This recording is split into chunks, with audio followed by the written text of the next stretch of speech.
Hi everyone, and welcome to this week's Writing Workshop Wednesday. I'm Rebecca Rolnick, and today we're talking about the topic of the grammar of animacy. And what exactly does that mean? We'll get to in a minute. You're welcome to introduce yourself in the chat if you haven't already. And I'd also like to encourage you to turn on your video if you're comfortable with that, so that we can interact a little bit more.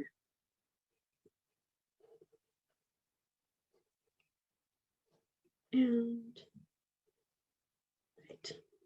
So the grammar of animacy is an idea from one of my favorite chapters from this book called Braiding Sweetgrass, which, as I see in the chat, some of you have read, some of you more than once, and some of you haven't read yet.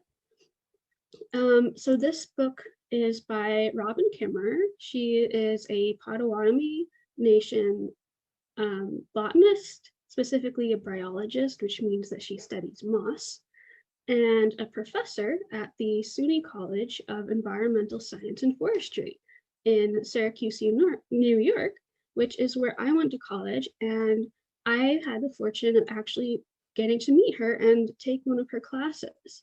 And so her book, Braiding Sweetgrass, explores the differences and the connections between scientific ways of learning about the world and indigenous ways of learning about the world and thinking about the world. And one of the ideas that she talks about is how we can learn from the natural world, not just about it as an object. And so one of the questions that it makes me think about is, how does the language we speak change the way that we see the world? And I know that there are some people here from countries outside the United States and people here who maybe speak more than one language. So maybe that's something that some of you have experienced yourself. And as I said, before we go too far, my headphones are beeping, which means they're going to run out of power. So I think I'm going to just switch to my earbuds right now so that things don't get messed up. So I'm just going to take a second to do that.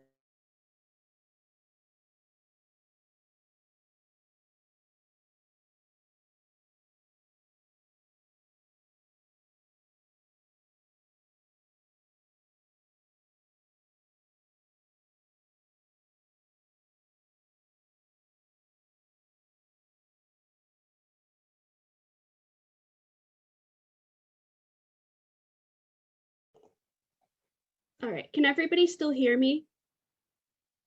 Great. So one of the ideas that she talks about in this book, Braiding Sweetgrass, is the grammar of animacy. And animacy basically just means aliveness, if something is alive or not alive. And so a lot of languages use male or female as different forms of words. It's just kind of arbitrary. Some words are masculine and some words are feminine. And similar to that construct, so in the grammar of some languages, they have forms of the words that show if something is alive or not alive. For example, the verb to hear a blue jay is a different word than the verb that you would hear an airplane or something that's man-made. So in English, if we want to talk about something, and for the students who are here, you might have heard of pronouns, which are the words he, she, and it that refer to a person, place, or thing. And in English, we also have the singular they, which was added to the dictionary in 2019. So that helps a little bit with being able to refer to something that's alive, but that's not necessarily human, or that doesn't necessarily have a gender. So I think that is helping us a little bit, that we can talk about nature, not just as an it, as an object. But Robin Kimmerer also made up a pronoun called ki, and the plural would be kin. which could refer to living beings that aren't human. So if, for example, if we're observing nature and we want to talk about, say we see a chickadee or a bird or maybe a tree, and maybe this organism doesn't have a gender, he or she, or we don't know what the gender is. And if we were to say he or she, that wouldn't really be accurate. But we don't want to just say it because it's alive, it's not an object. And another difference between the English language and the Potawatomi language and other indigenous languages is that English has a lot of nouns. So again, for the students here, do you all know what nouns and verbs are? So nouns, as I said before, are a person, place, or thing, and a verb is an action word. It's something that you do. So English, if you took all of our words in the language, about 30% are verbs.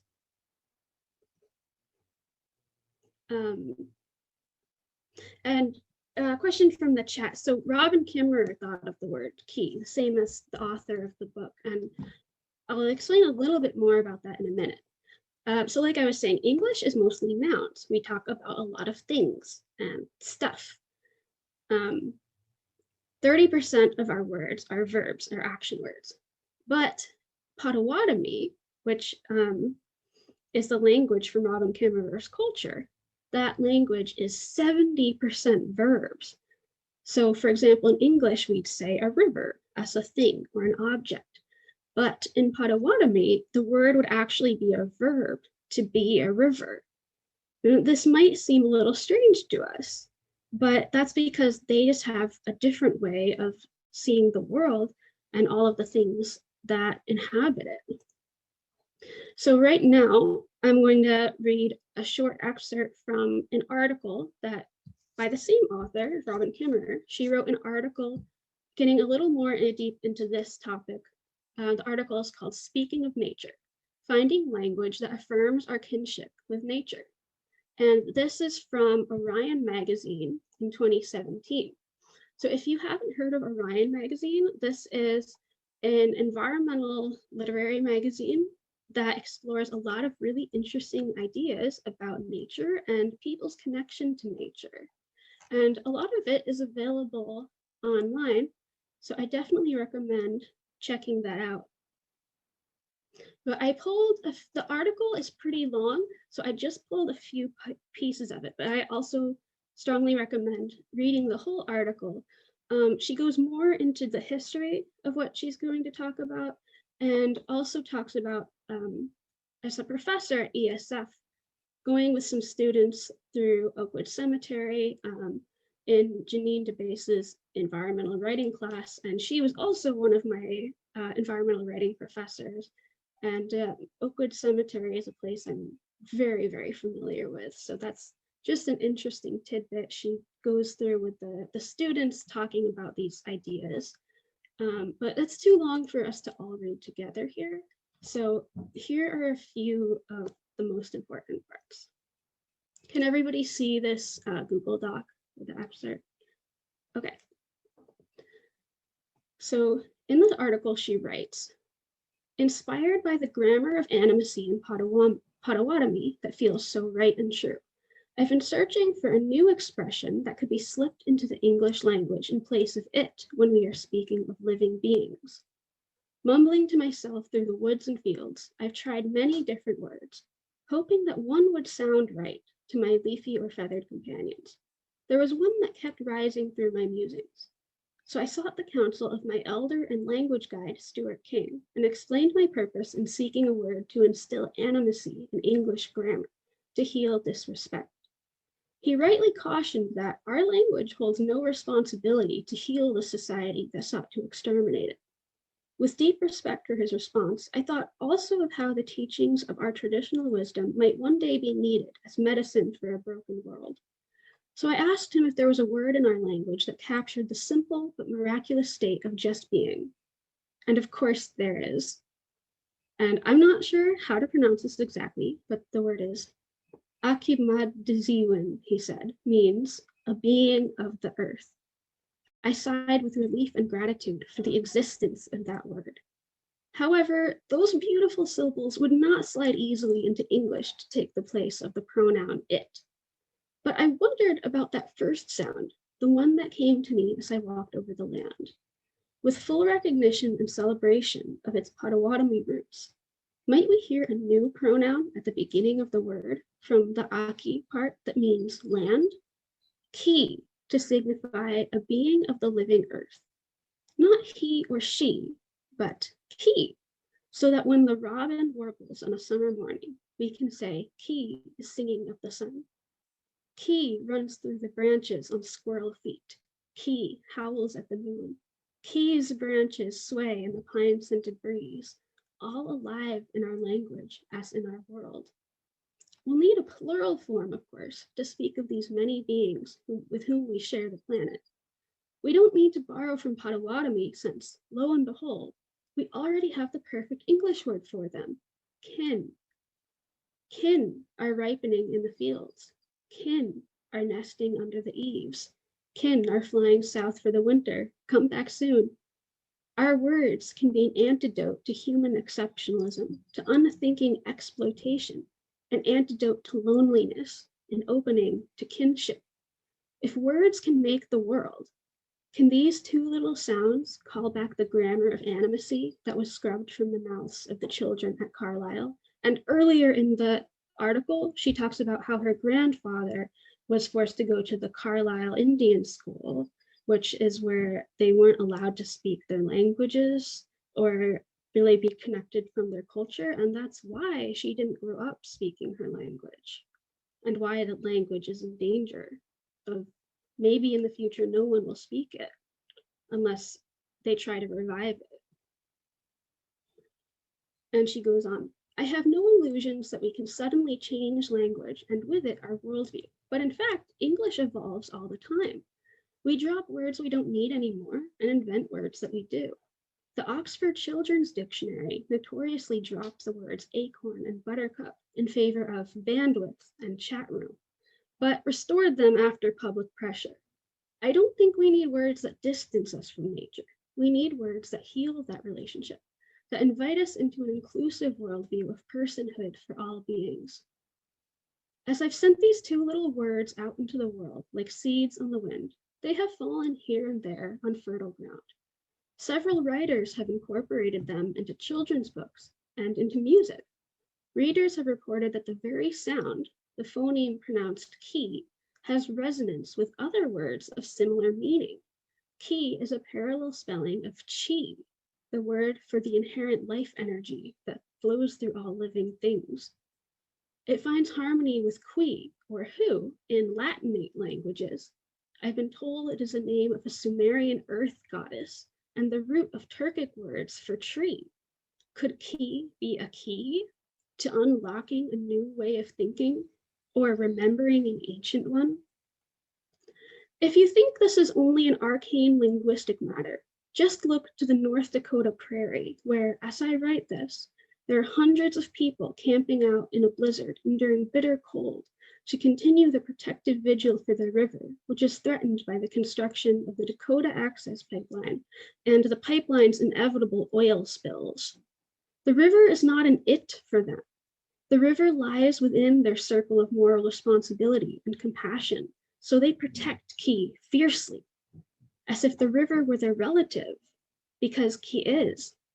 But the ones they are protecting ki from speak of the river and the oil and the pipe, all with the same term, as if it were their property, as if it were nothing more than resources for them to use, as if it were dead.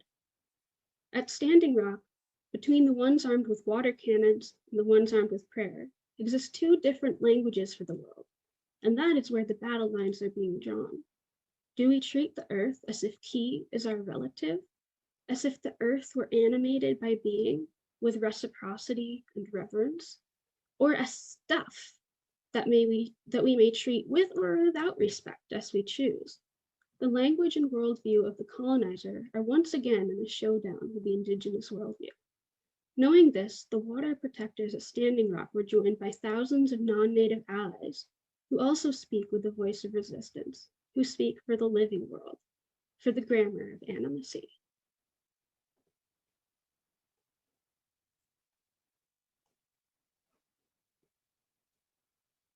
So I would like to ask now if anyone would like to react to that excerpt from the article, if anyone has any thoughts or reactions, anything you agree or disagree with.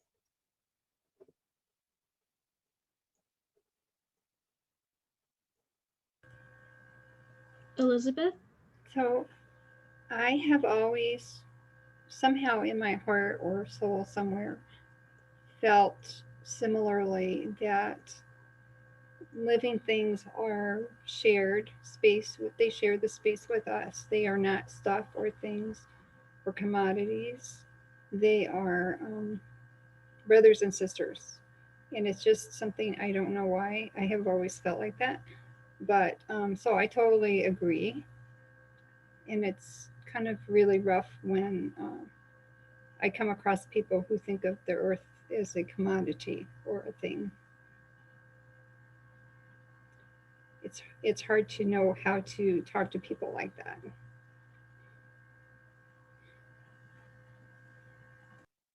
Thank you for sharing your thoughts. Would anyone else like to say something? You can feel free to. Hannah? Hi. It's interesting. I've read the book and I really enjoyed it, but reading that article and hearing you speak the article or read the article, the whole time I was kind of reflecting on how I speak, and I realized that one, I was connecting greatly with what her message is and her perspective on using the word key instead of a lot of the common words that we use and I definitely still use, even though I know that in my heart and my soul, I don't necessarily feel the way that most others that don't have a relationship with earth and the living things that are not human use the word it, yet I still do it out of habit. And this was kind of a nice, like it clicked, because I read what she said in the book and all her beautiful stories, but for some reason just now it clicked and it feels really, and I'm using the word it as I say this, that the word it definitely does not hold life force, especially in the moments that I use the word referring to a non-human living organism. And it just, personally for me, it clicked with you reading that article. And so kind of a thank you and kind of an agreement with what was written and what was said. And I appreciated what Elizabeth shared as well. So that's all. Well, you're welcome. And thank you for being interested in, because I think it's just a really interesting idea, and it's exciting when we can create a space to discuss it and really dive into it. Yeah, I feel like it's just the tip of the iceberg, to be quite honest. And I think that it's a really cool concept and perspective that different ages could have a different view on, such as like the younger guys that are on this video call right now could feel a little bit different than some of the older folks on the call. And also like how I want to incorporate this into my journaling too. Do we have any comments from anyone else? Any from the students who are here? Kathy? Yeah, it's interesting. My daughter and I have talked about this a lot, about the way that we speak reflecting in the way that we're thinking without really realizing it. So it's been interesting. We haven't used the word key and kin that often, but to see, even as we've been speaking, like if we're talking about a bird, instead of saying it, we're always like, oh, the robin is doing this. And it's interesting for her now to read the article and to think about how it's been easy to see in the last year of her recognizing that that robin or that animal or that tree is a living thing, instead of just being like, oh, the tree, or oh, it is doing this. But so seeing her mind shifting just by the way that we've changed the language that we're using, instead of identifying it as an inanimate object, identifying it as a living creature, seeing how in her mind she realizes that living creature has its own world going on, its own life. And to see her stop and think about that is pretty interesting. And that the article brings that up is that the more that we start speaking like that, the more our mind shifts and the more that we can realize that everything is connected. Thank you. And yeah, like Hannah was saying, sometimes we do use it and we don't mean it in a negative way. We still respect the creatures that we're talking about. But it is still also true that sometimes we don't think about the way that the words we use affect the way we think about things. And even if we still mean it in a respectful way, not to say that the thing is an object, there's still something that's missing that other languages have that purposefully show the life of this creature and the respect that they give to it. So any other comments? Elizabeth again. Just one more. As I've heard you and Hannah and the fourth grade teacher speaking about this word key, I realized this is one of the reasons why my writing has been limited, because I struggle for words at times, whether I'm writing in my nature journal or writing poetry. It is hard to wrap that head around the it part. And I realized just now, hearing all of this verbalized, that that's part of it, because it was always hard to grasp that one size fits all two-letter word. And so this has been really helpful to change my thinking about just how I'm going to write in the future. So thanks. Thank you.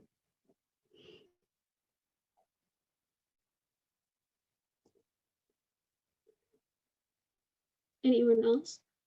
Any reactions to the article or to any of the discussion that has happened so far?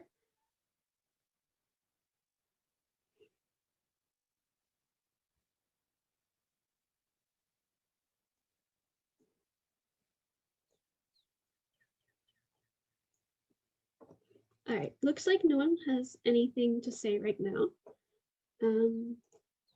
So I think these are really interesting things to talk about, as in a philosophical way, as a discussion.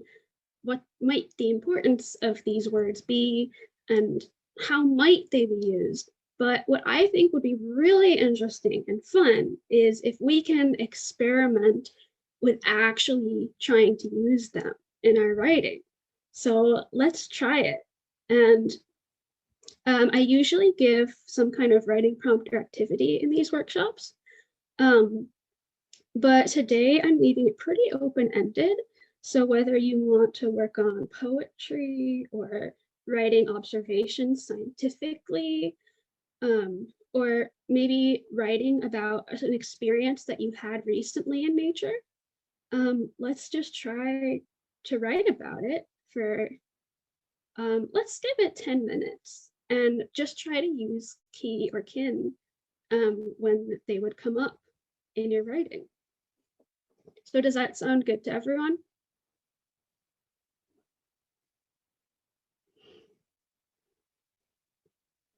All right, I will put on a timer for about 10 minutes and let's see where we get.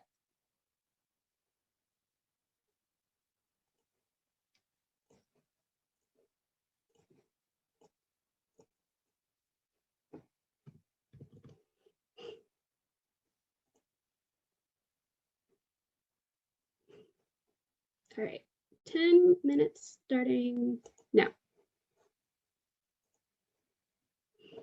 But if anyone would like a little bit more,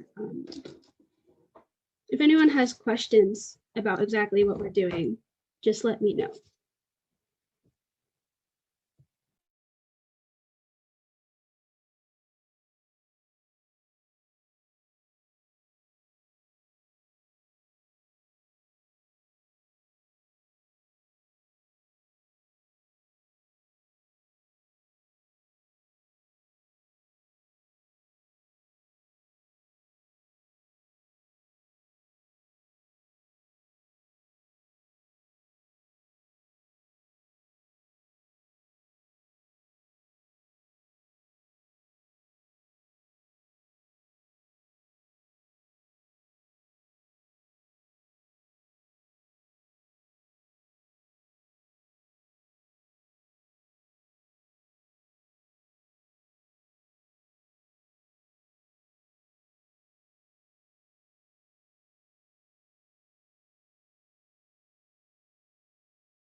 So we have about 6 minutes left, and something that I like to mention in this workshop so for those of you who are new, something I like to say is that we're not writing to communicate right now. It doesn't have to be pretty or formal or like something that you would, turn in for a school assignment. We're just using writing right now as a tool to think and to observe and to help us learn more about the world around us. So as you're writing, just feel free to let yourself write whatever comes to your mind without worrying about whether it's good or not. Just want to mention that.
All right, that was 10 minutes. So if everyone could put down your pencils and a question in the chat. Yes, I can share the link to the article.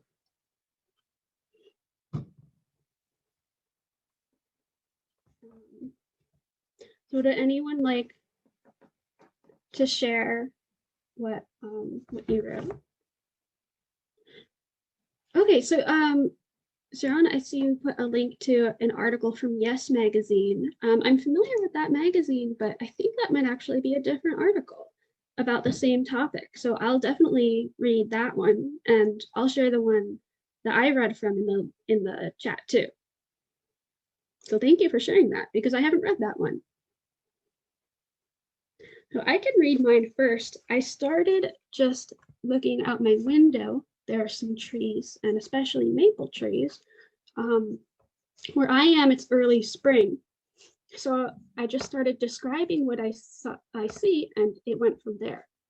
So I said, kin have bare branches. All through the forest, leaves are just about to burst from their buds. For now, the branches are alone against the sky, silhouetted in their winter simplicity. Kin's sap is starting to flow up from their roots, where kin stored the sugar over the winter to give them energy in the early spring before their leaves emerge to get new energy from photosynthesis. The sap gives them a jump start to spring, like people drinking their morning coffee. You can tap a maple tree and Ki's sap will fall into a bucket or be pulled into a tube so that we can boil it to make maple syrup. A burst of sugar in the morning of the year. It helped people survive before new food plants grew, and that is why Native peoples give thanks to the maples, the leaders of the trees. So I just started describing what I saw around me, and I started describing what we normally would have in a very scientific kind of description, how plants store sugar in their roots and do photosynthesis. But this time I was using the words ki and kin, and that kind of gives a different meaning to it. So that's what I came up with during these 10 minutes. Would anyone else like to share what they wrote?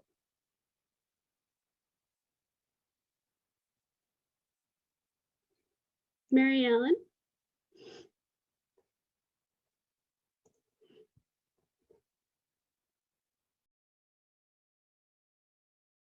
You're muted.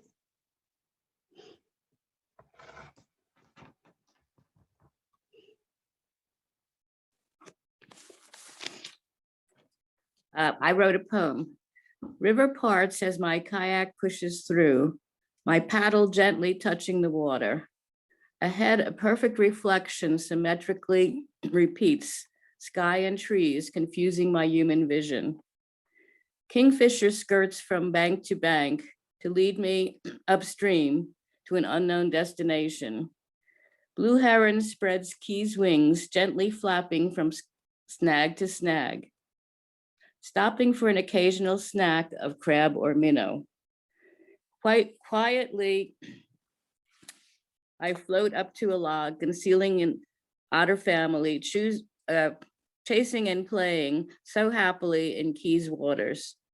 Are they happy? So at ease in nature? Or am I putting my human emotion on Ki's souls that may have their own expressions unknown to a human like me?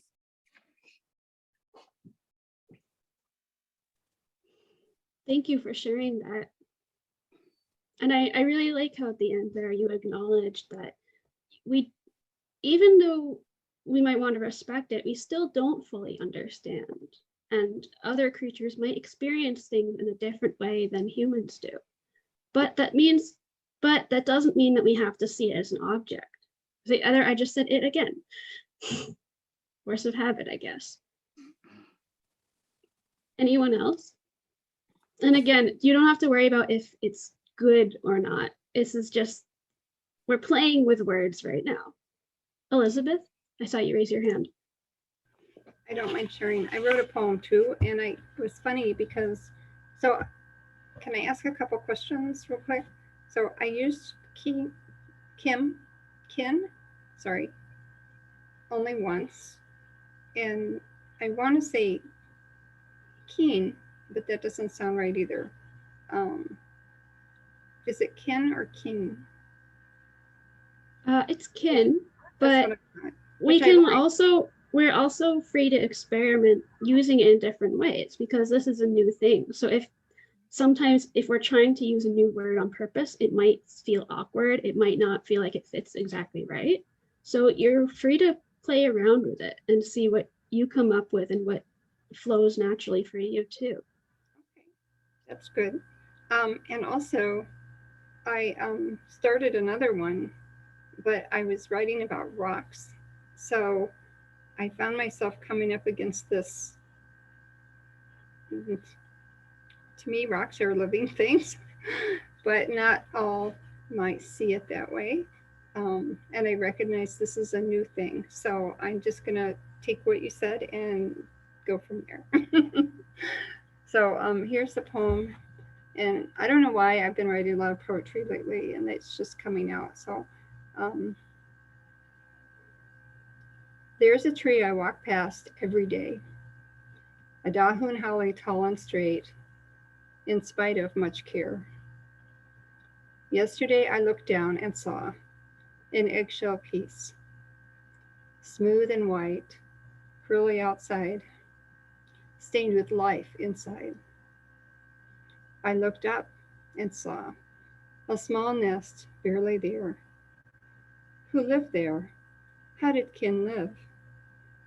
I heard no sounds, no hungry cheeps, and wondered.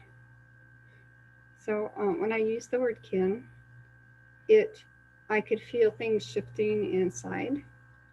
And it's funny because even though there was a connection there to start with, it actually seemed to solidify it even more.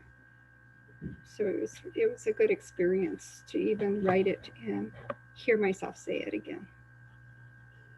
So thanks for letting me share. Thank you, and thank you for sharing how just the practice of trying to use these words changed something about how you were thinking about it. I think that's really interesting. And you bring up another important question too, which is what are the boundaries of this word? What does have animacy or not? And something that Robin Kimmerer shares in the article is that in her language, they do use the animacy forms for rocks and for the wind, which is very different from how you would think about it in English or in a Western worldview.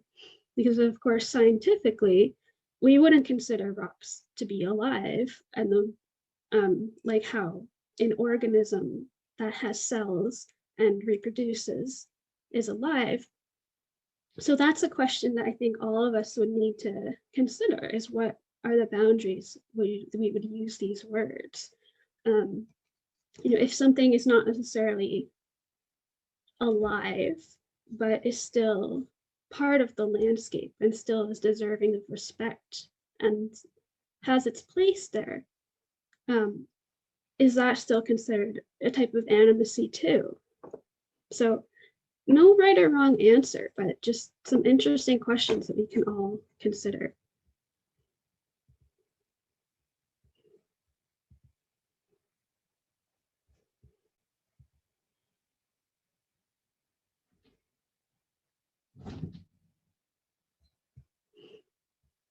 Mary Ellen, do you have something to add, or is your raised hand button still just up from before? Oh, it's still up from before, but I guess I could say that as a visual artist, when I'm out in nature, I don't necessarily use words. Like I relate to what I see visually. And I mean, when we talk about it, obviously I have to use words, but these things that I'm in speak to me in their own language, I think.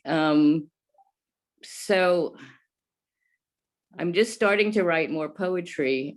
So I have to use my words, my human English words. But when I'm in nature, I don't. And I think if I could find a way of capturing how these natural things speak to me without using words, it would be really interesting. Yeah, words and visual art definitely offers different tools for being able to observe and express our experiences in nature.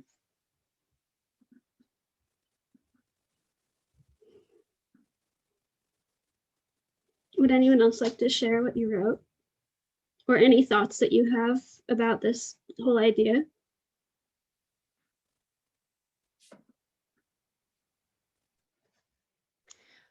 I just had one thought. I think that Kimmerer makes a really good point about the fact that because our ideas come to life in our words, that by having no words appropriate to the animacy of objects, that they do become objects to us. And I think that that's an important thing just to get over before we even start using the pronouns. And then I had another interesting thought is, how do you, from a syntactical point of view, is how do you pluralize them? I mean, obviously kin is already plural, but and how do you make them possessive? And so there's more than just the suggestion of the word itself, and it's the way it captures the animacy of the object, but also how do you use them in a sentence? Yeah, thank you. And I really love that you brought this up, because this is something that I'm really interested in, is how can we get into the nitty-gritty of the constructions of these words, because you're right. Ki and kin are both what would be called the nominative case of the noun. It's the subject in the sentence, but different nouns have different forms depending on how you use it. So for example, for he and she, we also have him and her and his. So what would they be for ki? And I actually was just had this idea yesterday. I was playing with this, and I wrote this chart showing the different parts for he, she, and there, and then ki. And because something that I've thought about before is that him and her, maybe you could put a K on like Kerr or Kim, but that would still kind of be gendering it, because you would have to pick one or the other. But then just yesterday I had the thought, what if you used the possessive form of they, which is there, and then that would be care, which also sounds like the word care, because it makes you care about it. So I'm really excited about that. I've been puzzling over this for several years now, and it's definitely not fully figured out yet. There's definitely room for us all to try experimenting with this and figuring out what we think might work or how we'd want to use them. But I think care might have some possibility.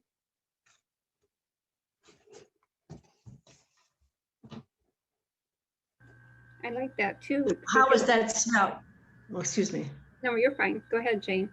I just wanted to say, how is it spelled? Care. I spelled it like they, there, but instead of a TH, it has the K. So K-E-I-R. So I'm curious what anyone would think about that.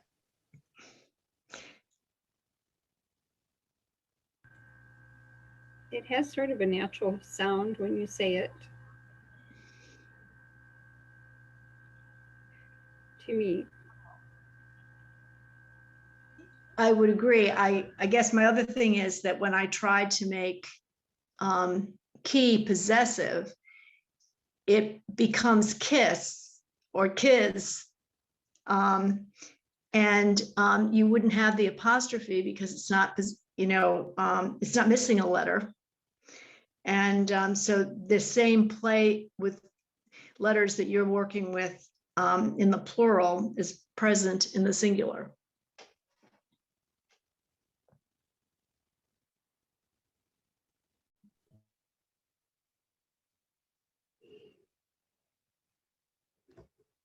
And in the chat, we have someone says, I think I'll just stick with Ki Kim. Some languages don't change the pronouns. So you mean like it would have the same, whether it's possessive or whatever form? That's interesting. So that might be an option. Maybe Ki is just the whole thing. And then I noticed in the article I read, she does use Ki apostrophe S as a possessive sometimes. So I think that would be keys. And yeah, it wouldn't be, you're right, it wouldn't be a contraction. So I think it technically should be like Ki I-S and then the apostrophe. Kind of like if you said it's. You know, you could say it is with the apostrophe in the middle, or just it's as a possessive. Right, and in English, you don't put an apostrophe if there's not a missing letter. So therefore, you wouldn't need apostrophes anywhere for the plural of key, I mean, the possessive of key. So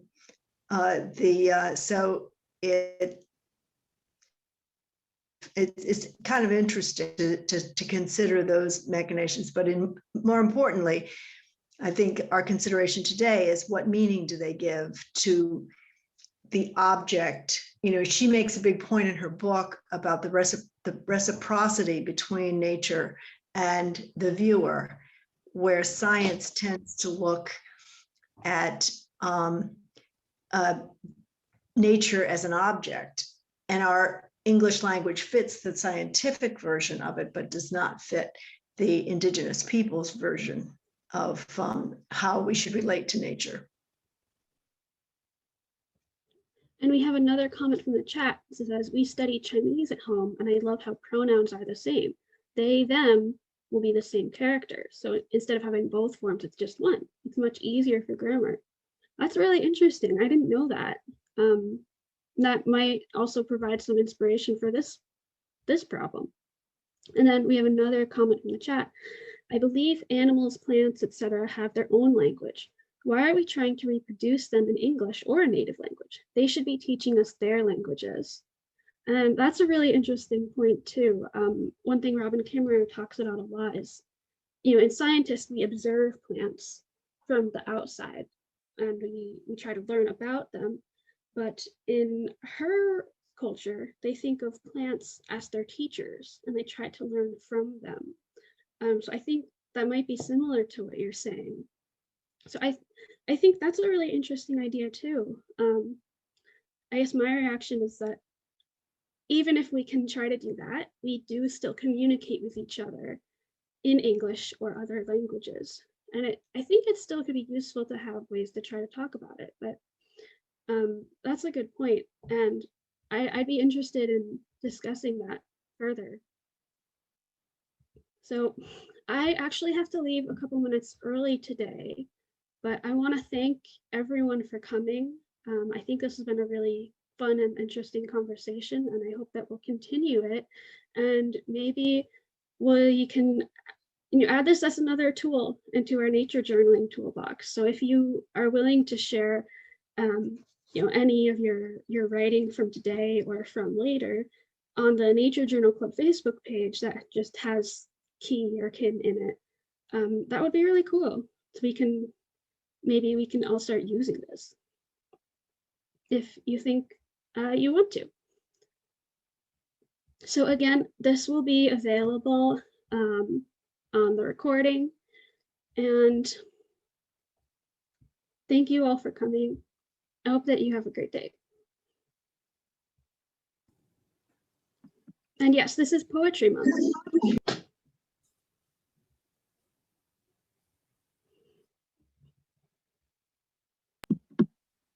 All right. Bye, everyone. Bye.